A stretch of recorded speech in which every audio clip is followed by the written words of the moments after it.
അർദ്ധകാട്ടുകളത്തിലെ മരപ്പണികളും wall texture and cladding ഡിസൈനുകളും elevation ഫീച്ചറുകളും ഈ കോൺസെപ്റ്റിലാണ് കൺസ്ട്രക്ട് ചെയ്തിരിക്കുന്നത്.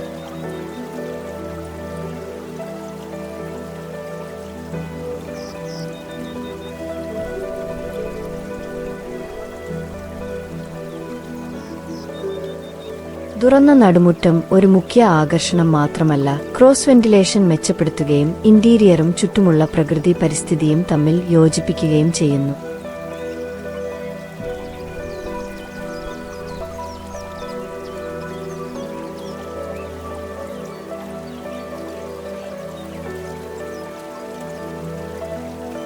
ശാന്തവും സുഖപ്രദവുമായ അറ്റ്മോസ്ഫിയർ ഫോക്കസ് ചെയ്തുകൊണ്ടാണ് കിടപ്പുമുറികൾ ഡിസൈൻ ചെയ്തിരിക്കുന്നത്.